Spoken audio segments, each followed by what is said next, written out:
Welcome back to this week's Real Country File. Absolutely blowing a gale. It's obviously Saturday. You're watching this probably tomorrow.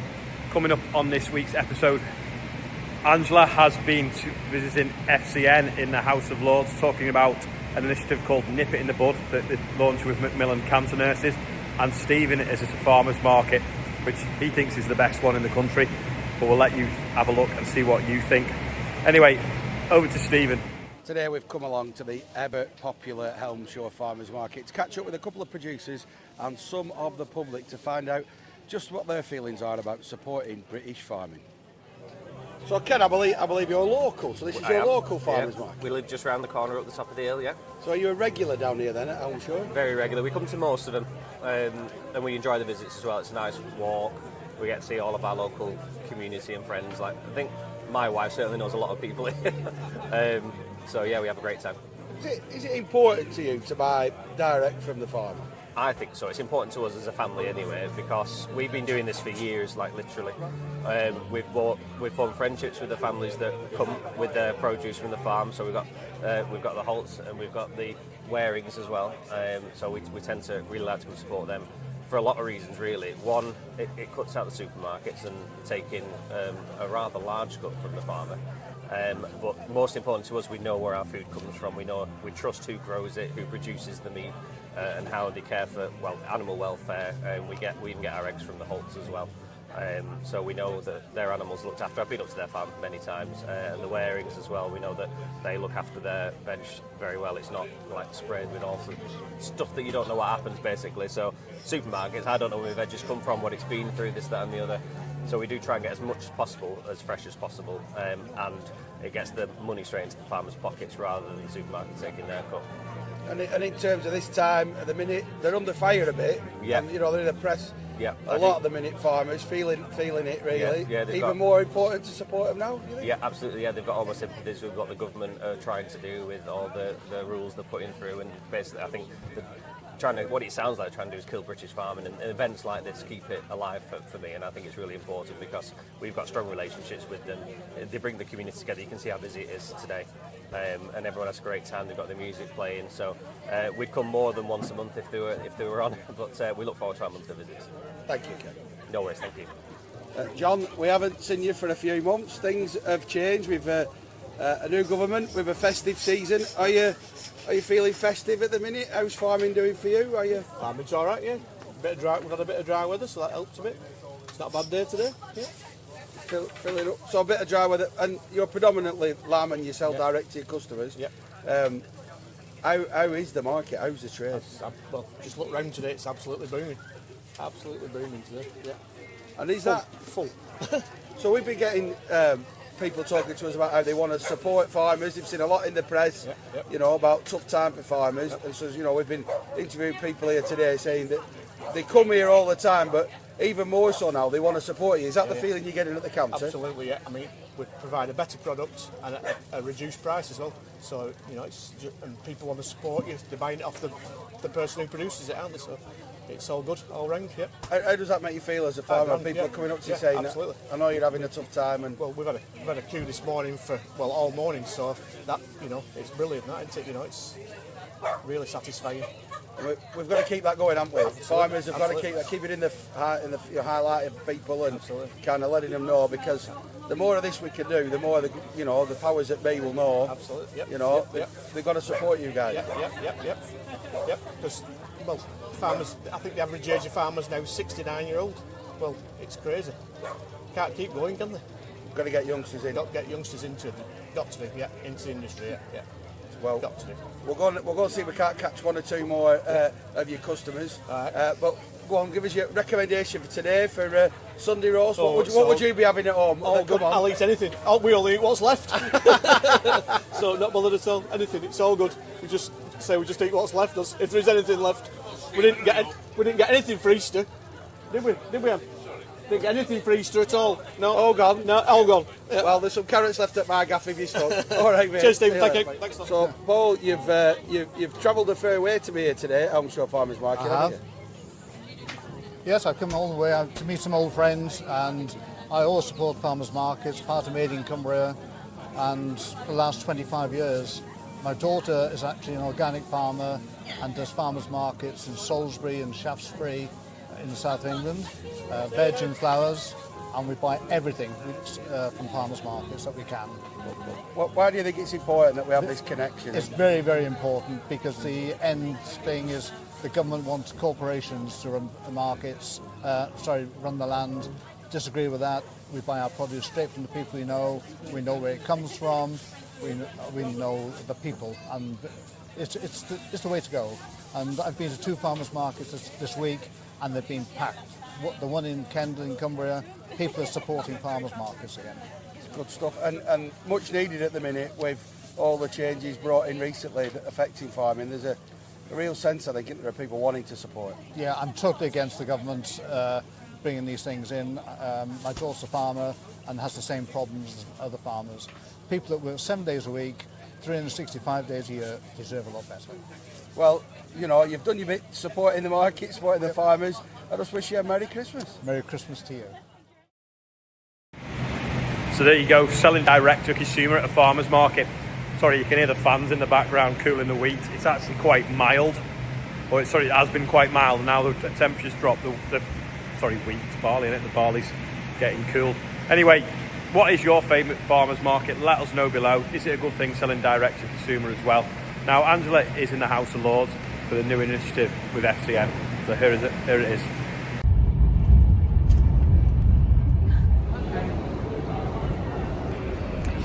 Right, just landed in London, so let's see if I can navigate my way around.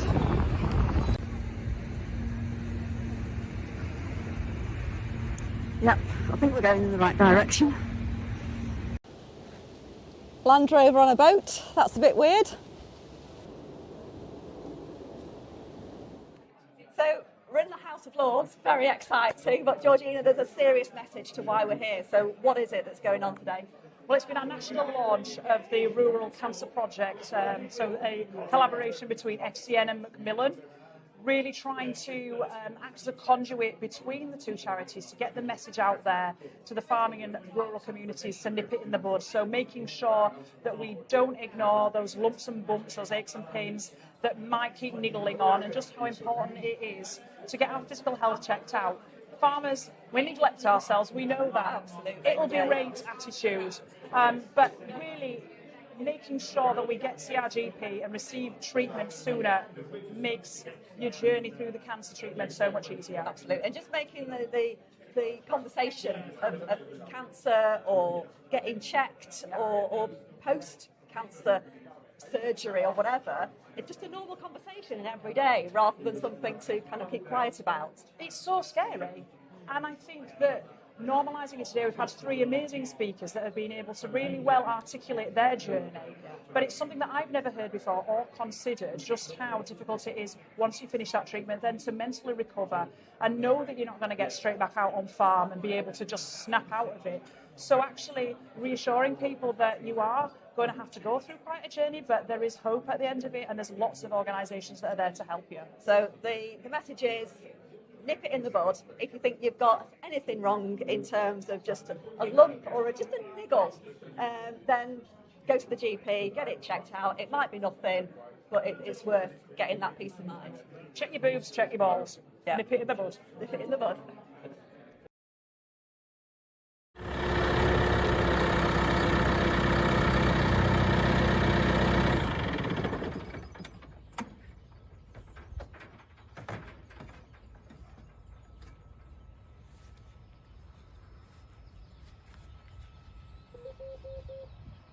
Good morning everybody, or whatever time of day it is you're watching this.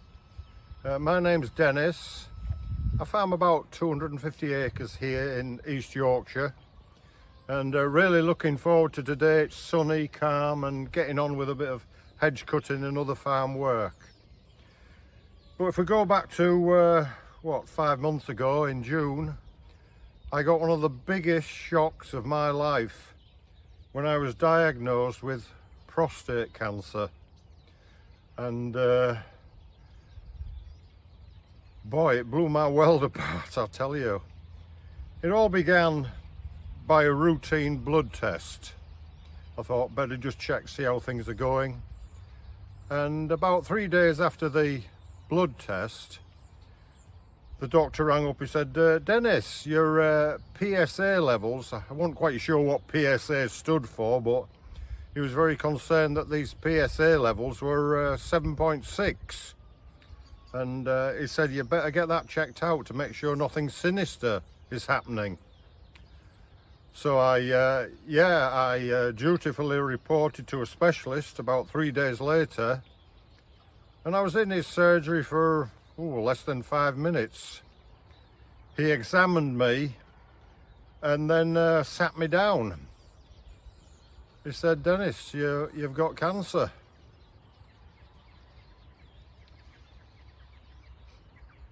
Couldn't believe it.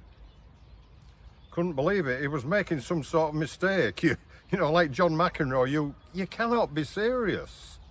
You know, I had the proof here. I brought it in my pocket.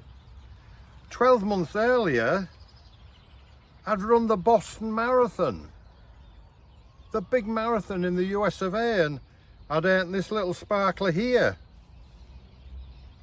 showing I'd ran all 6 of the world majors. I was fit, I was well. I'd no family history of prostate cancer. You cannot have got this right. But he said, yes, you've got cancer. Boy, it's happening, it's real. And sorry chaps, I'm letting the side down a bit, or I did do. I wanted to run away. I wanted to bury my head in the sand and ignore it and not face up to it. But it was real, it was happening.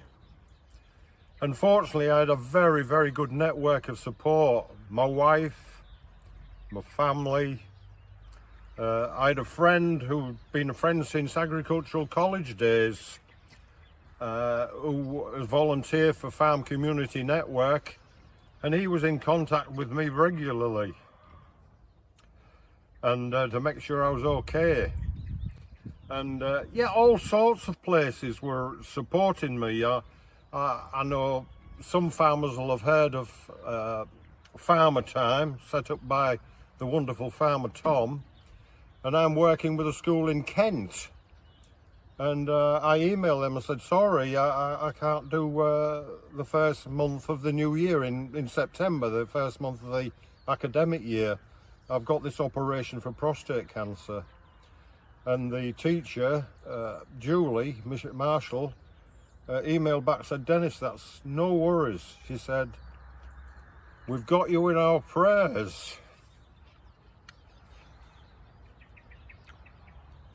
We're all praying for you. And I thought, boy, that's not something I expected through Farmer Time experience.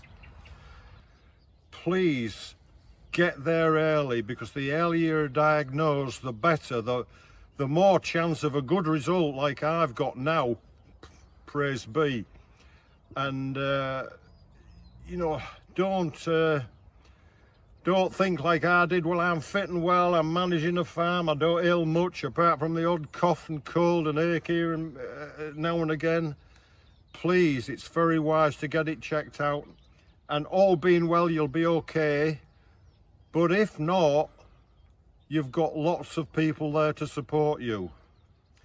I had to wait about 2 months, 8 or 9 weeks before my operation, before the surgery.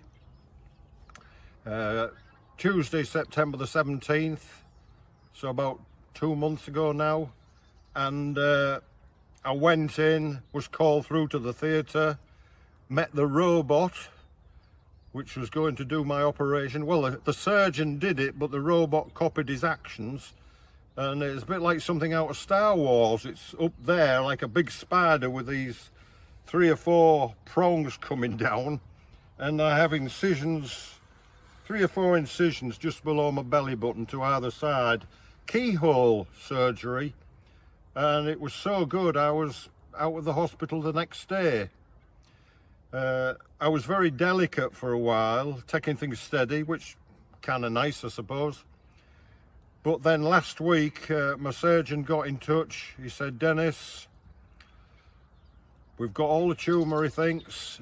and following a blood test, this PSA level, I'm going to sound very erudite now, it's the prostate specific antigen, I think, was down to undetectable. So I'm cancer free and feel fit and well, and don't think I'm absolutely mad, but I'm thinking about my next marathon. So please get checked early. There's hope if you've got cancer. Important to get there in good time, and there's loads of people on your side. So all the best, and get yourself checked. Powerful stuff, and thank you, Dennis, for making that video. Now, coming up in the next few weeks, there's going to be tractor runs all over the place. These things will be covered in lights in a few days, ready for ours on the 22nd of December through Liverpool. Biggest route ever this year. We've changed it slightly to give us more wider roads to use, shall we say. Is there any near you? Leave it in the comments so anyone local can see what's going on in their area. And that's probably about all for this week. I hope you enjoyed it. If you've made it this far, click like, that's amazing. And the outro is a picture from Turton Young Farmers tractor run as well, from I think must have been a few days ago. Anyway, thanks for watching, and we'll see you next time.